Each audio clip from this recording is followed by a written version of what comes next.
नमस्कार, let's talk अनटॉकेबल में आपका फिर से स्वागत।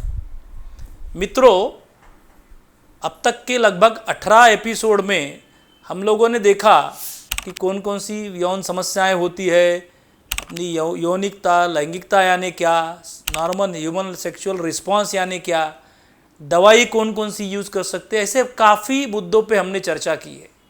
पर आज मैं एक ऐसा सामाजिक मुद्दा लेकर आपके सामने आ रहा हूँ जिसको सुनने के बाद आपको ध्यान में आएगा कि ये भी बहुत ज़रूरी मसला है और इसका शायद हर विवाहित स्त्री पुरुष और उनके माता पिता या उनके संबंधित लोग जो है उन्होंने इसके बारे में चर्चा करनी चाहिए और इसका समाधान ढूंढना चाहिए।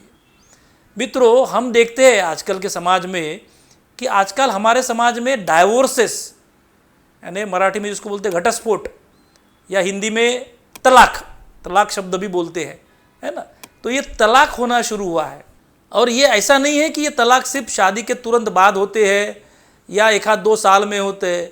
कुछ तलाक तो ऐसे है कि जो शादी के 50-60 साल की उम्र में भी आजकल लोग तलाक लेना शुरू हुआ है। मैं अभी भी जानता हूँ कि अभी भी अपने यहाँ हज़ारों में 1 आधा ही तलाक होता होगा या उससे भी कम होगा। उसकी पूरी एग्जैक्ट स्टैटिस्टिक्स मेरे पास नहीं है, लेकिन फिर भी ये बढ़ रहे हैं।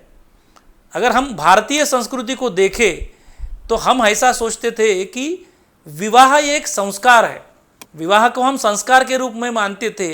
और आपने बहुत सारी पिक्चरों में देखा है कि बोलते हैं कि बेटी अभी ये घर से तेरी डोली जा रही है और ये घर में तेरी डोली आ गई है, अब ये घर से तेरी अर्थी जाएगी। ये मेलोड्रामा है, ये सही नहीं है, मैं भी नहीं मानता हूँ। क्योंकि अगर जब एक दूसरे के साथ ढंग से नहीं रह सकते हैं, तकलीफ हो रही है, तब जाके डाइवोर्स या तलाक या घटस्फोट लेना बुरी बात नहीं है। हम तलाक, घटस्फोट या डाइवोर्स को जैसा ऑपरेशन रहता है ना, मैं एमडी डॉक्टर हूँ, लेकिन जो एमएस रहते हैं, जो ऑपरेट करते हैं, जब सादी दवाइयों से, इंजेक्शन से और बाकी उपचारों से किसी मरीज का प्रॉब्लम सॉल्व नहीं होता है, तब वो सर्जरी से भी सॉल्व होता है। यहाँ हम बोलते हैं कि जब पैर में गैंग्रीन हो जाता है, संसर्ग फैल जाता है, तो भी एम्पुटेशन करना पड़ता है, एक आधे का पैर कलम करना पड़ता है, हाथ कलम करना पड़ता है। कि जब एक ऑर्गन के कारण या एक अवयव के कारण पूरे शरीर को या जान को खतरा हो जाए, तब वो ऑर्गन निकालना चाहिए, भले वो अपेंडिक्स हो या फिर शरीर का हाथ या पैर हो और या बाकी दूसरा कोई अवयव हो। तो ये लास्ट स्टेप रहती है कि पूरी बॉडी को बचाने के लिए। तो वैसे विवाह में भी घटस्फोट, डाइवोर्स या तलाक ये एक लास्ट स्टेप है कि जब बाकी कोई भी चीज़ से वो प्रॉब्लम हल नहीं हो रहा है, तब विवाह में संबंध विच्छेद करना ये अनिवार्य होता है और तब करने में कोई बुराई नहीं है। लेकिन मेरे 20 साल के सेक्सोलॉजी की प्रैक्टिस में मैं देखता हूँ कि छोटे छोटे प्रॉब्लम्स लेके लोग आते हैं और डाइवोर्सेस होते हैं। मैं सिर्फ मेरा अनुभव बताने वाला हूँ, बाकी की वैवाहिक जीवन में एक दूसरे से झगड़े होते हैं, हस्बैंड दारू पीता है, मारता है, दहेज के लिए बहुत ज़्यादा तकलीफ दी, सास बहू का पटता नहीं इसलिए डाइवोर्स हो रहा है, ये अलग कारण है। हम आज उस मुद्दे पे चर्चा नहीं करने वाले। मैं चर्चा करने वाला हूँ उस मुद्दे पे कि जो कारण सॉल्व हो सकते हैं, वो ठीक हो सकते हैं। और कोई कारण जब ठीक होता है, जैसे मैंने बोला कि अगर दवाई से ठीक हो रहा है कोई मरीज का मर्ज या उसका बीमारी, तो उसका सर्जरी कौन क्यों करेगा? कोई नहीं बताएगा। और एक सामाजिक, एक संवेदनशील व्यक्ति करके मुझे भी लगता है कि ऐसे छोटे छोटे मुद्दों पे डाइवोर्सेस नहीं होना चाहिए। हम जो हिंदुस्तानी संस्कृति बोलते हैं, इंडियन सिविलाइजेशन बोलते हैं, उसमें विवाह को एक संस्कार माना गया। और संस्कार माना गया इसलिए विवाह कोई ऐसा हम एक दूसरे के साथ में रहेंगे, एक वहाँ लिखा पढ़ी भी नहीं होती थी पहले। अभी तो रजिस्टर्ड मैरिज होता है, करना जरूरी भी होता है क्योंकि अभी ज़माना बदल गया है। पर फिर भी संस्कार अभी भी है। अभी भी विवाह को अपन बहुत पवित्र मानते हैं और एक दूसरे का साथ जिंदगी भर निभाने का हम वादा करते हैं, अग्नि को साक्षी रख के। तो ये अगर है तो छोटी छोटी बातों से हमने या हमारे समाज की व्यक्तियों ने तलाक नहीं लेना चाहिए, डाइवोर्स नहीं लेना चाहिए। और ये क्या छोटी छोटी बातें रहती है? Sexual problems. हमारे यहाँ नागपुर के आजू बाजू विदर्भ, एमपी, ऐसा बहुत बड़ा इलाका है जहाँ से हमारे यहाँ पेशेंट आते रहते हैं। होता क्या है कि शादी के कुछ दिन बाद वो लड़की अपने मैके चली जाती है। ऐसी लगभग सभी समाज में, हिंदी समाज, मराठी समाज, सभी में ऐसी प्रथा है कि लड़की 2-4-5 दिन रही कि वो अपने मैके जाती है।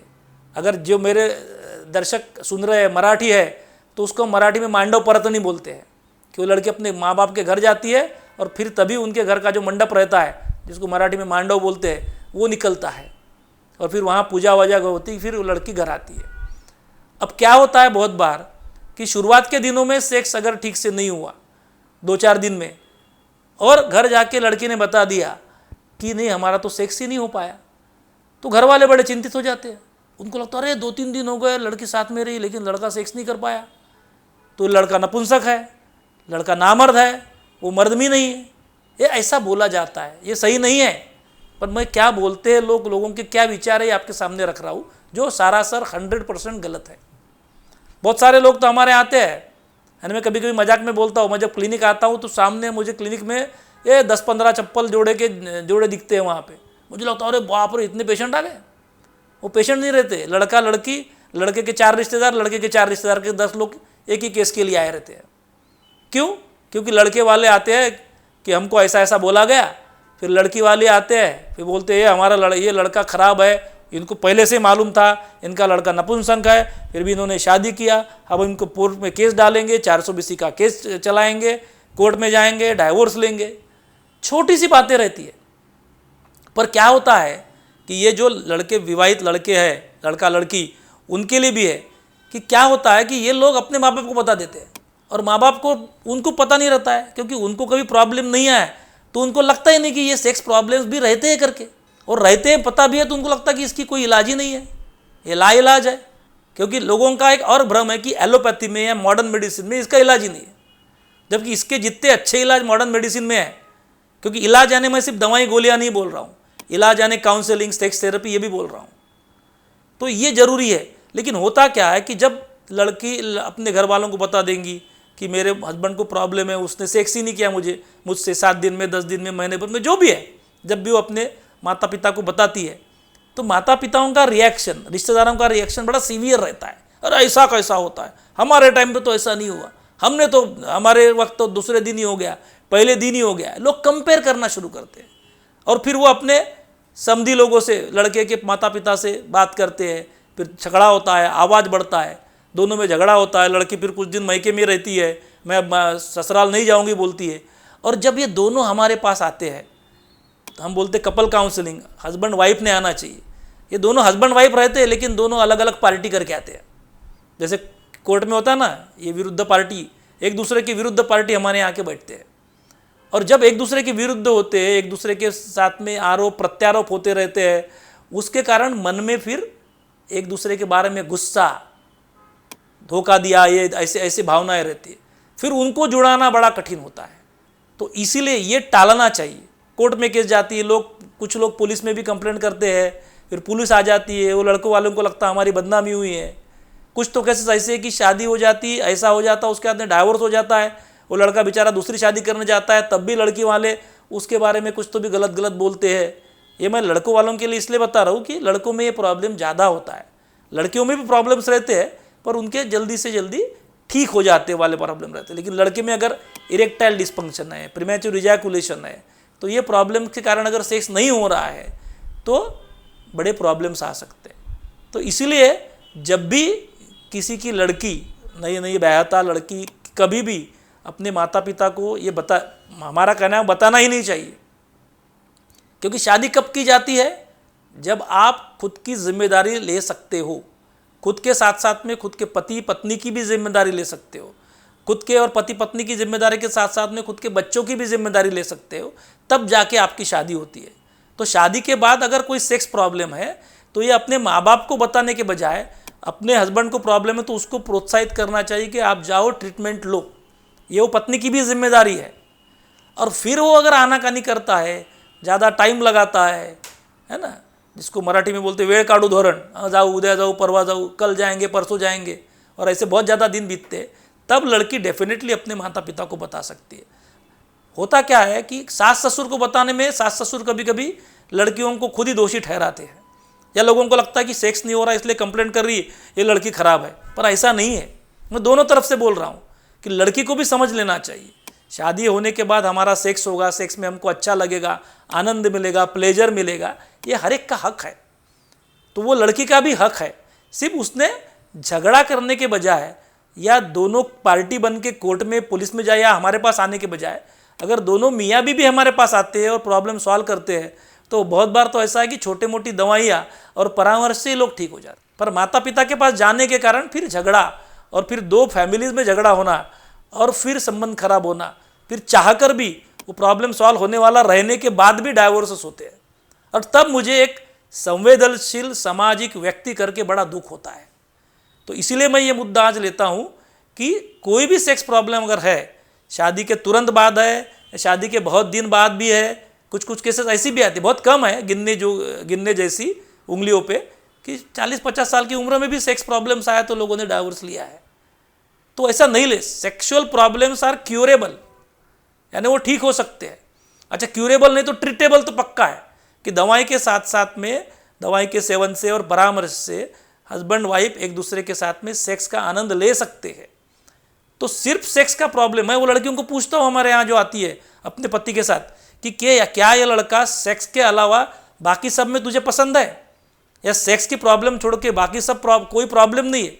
वो जब लड़की बताती बाकी कोई प्रॉब्लम नहीं है, लड़का बड़ा अच्छा है, मुझे मारपीट नहीं होती, ससुराल में तंग नहीं हो कोई करता, तो फिर सिर्फ सेक्स प्रॉब्लम है, वो 2-4 महीने में ठीक हो सकता है।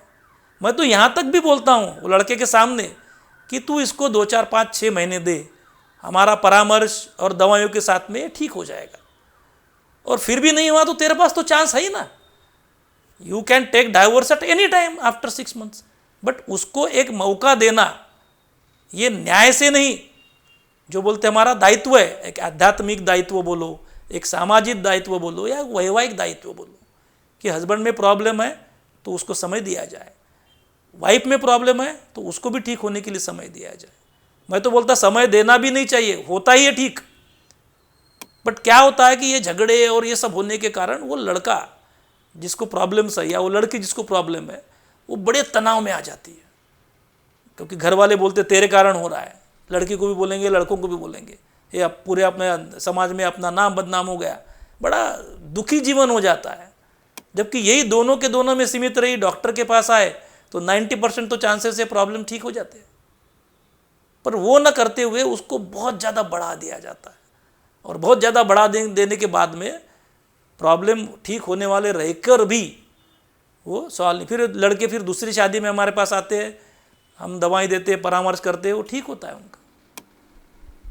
तो इसलिए हमारा ये कहना है, मराठी हम बोलते हैं कि माझी कड़कड़ीची विनंती है, मेरी बड़ी हृदय से सबको ये मेरी विनती है कि अपने नए नए शादीशुदा बच्चों को भी कोई सेक्स प्रॉब्लम होगा, वो अपने बच्ची के हस्बैंड को होगा या अपने बच्चे के वाइफ को होगा, तो भी जिनको प्रॉब्लम उनको समझ लेना चाहिए। प्रॉब्लम बहुत ज़्यादा रहते हैं, हमने देखा ना 10% तो मिनिमम रहते हैं।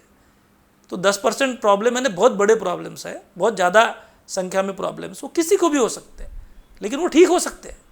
उसके लिए ना वो लड़के के माँ बाप ने लड़के के माँ बाप से झगड़ना चाहिए या लड़की ने लड़के से झगड़ना चाहिए। दोनों के संबंध मधुर रखते हुए लड़की को बताओ कि इनको लेके डॉक्टर के पास जाओ, लड़की के प्रॉब्लम होंगे तो लड़कों को बताना चाहिए वो पत्नी को लेके पहले गायनोकोलॉजिस्ट के पास जाओ, यानी गायनोकोलॉजिस्ट जांच करके देखेंगी कोई प्रॉब्लम है या नहीं है, या फिर काउंसलिंग या परामर्श के पास हमारे पास भेजेंगी। तो ये अगर सब करते हैं तो हमारे समाज में डाइवोर्सेस का प्रमाण काफ़ी हद तक कम हो सकता है। आज हमने सेक्स प्रॉब्लम्स के कारण होने वाले डाइवोर्सेस के बारे में चर्चा की। अगले एपिसोड में हम अपने वैवाहिक जीवन में जो प्रॉब्लम्स आते हैं उनमें क्या क्या कारण होते हैं, क्या क्या क्यों डाइवोर्सेस होते हैं और उनसे कैसे बचना चाहिए, जिसको मैं बोलता हूँ कि 7 steps for happy married life, सुखी संसाराची 7 सूत्रे। ये मेरे मराठी में मैंने ये किया हुआ है, मैंने खुद डिज़ाइन की हुई ये 7 हैबिट्स है, 7 habits of happy married life. तो अगले टाइम हम उस पर भी चर्चा करेंगे। तब तक नमस्कार।